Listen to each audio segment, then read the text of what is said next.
Pensiero del giorno, mercoledì 27 agosto.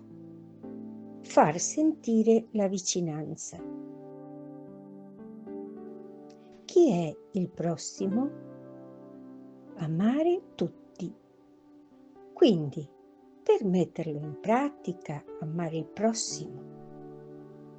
Ma chi è il prossimo? Lo sappiamo, non dobbiamo cercarlo lontano. Il prossimo è il fratello che ci passa accanto nel momento presente della vita.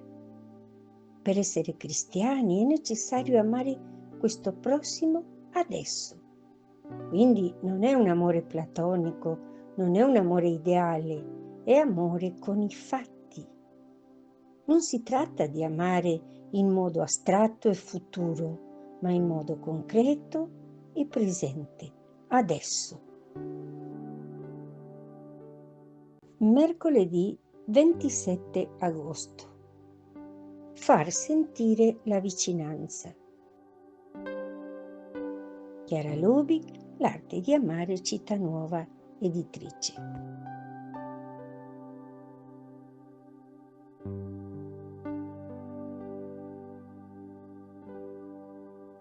Ciao, se ti è piaciuto questo video, metti mi piace, dito in alto, e iscriviti al canale. È libero, gratuito e senza alcun impegno.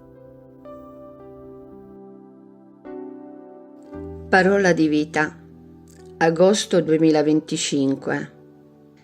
Perché dov'è il vostro tesoro, là sarà anche il vostro cuore.